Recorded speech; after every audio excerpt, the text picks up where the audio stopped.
have gone before. Maybe to you I am just one more, but I got my ticket straight to the USA. One-way ticket to America. That basically describes this show, Ellis Island, which is one of Crystal Theater's perennial favorites and is actually the first of a trilogy, followed by Living the American Dream and Whistleville. But in Ellis Island, I wrote this show because my parents were originally immigrants, and so many people to America are, even to this day, with the immigration problems and issues that are constantly in the news. So this is a show that takes place in 1907, and even though it still has resonance with everything today, this show, strangely enough, has been performed all over the world, even in China. And you wonder, why would they be interested in a show about immigration to America in a foreign country? Well, I think it often is because they probably have relatives or ancestors that did come to America, and they're curious about the experience. Now, one thing that may give you pause when you first look at the script is that it takes place in 3 countries in the opening, as well as on 3 ships. Do not let this stop you or frighten you. We have done this show with absolutely no set. We even performed the show on an outdoor stage at Ellis Island at the 100th anniversary back in 1992 with the World Trade Center Twin Towers in the background. It was a phenomenal experience. No set, no problem. The ideal set configuration would be 3 identical boxes, long, rectangular, open, sides are all open, where in the ship captain's stand, the ticket seller's stand, the register, the telegram woman could stand, and you will see that on another page where you flip them. One side says Deutschland, another side says Hamburg, Germany, another side says telegraph office, another side says exchange. However your staging works, that's how you paint them, and all you have to do is quarter turn, slide them upstage, slide them downstage. Another aspect that we use often, and if you have the opportunity to use it, would be platforms, and we have them in various steps, so that way you have levels. If you have a cast of 70 people, you want to be able to see them, and if they are all ground level, that could be problematic.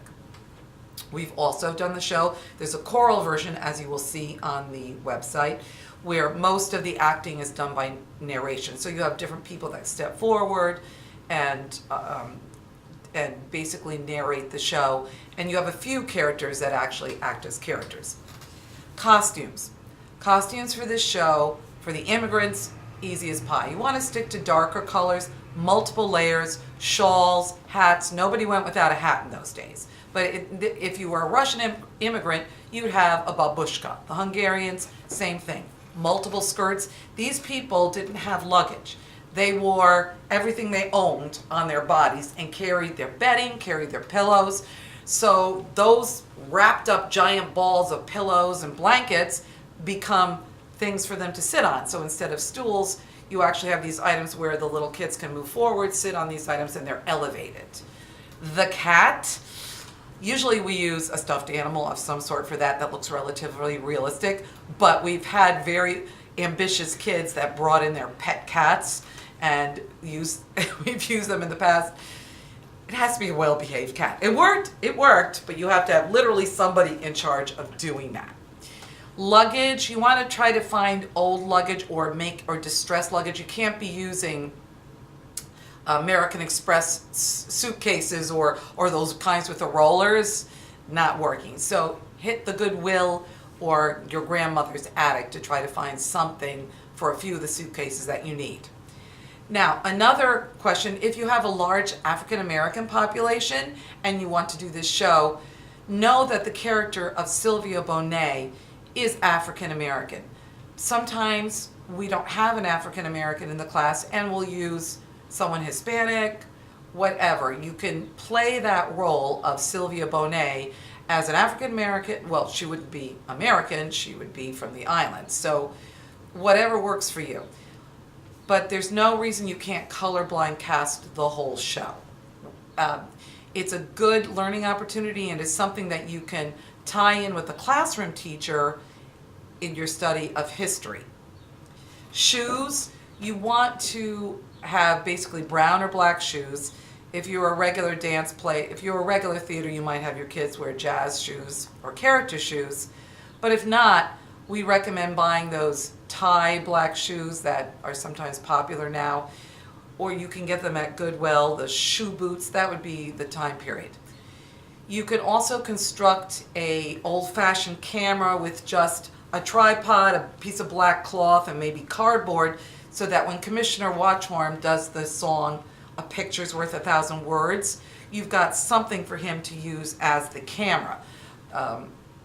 That is an important set piece.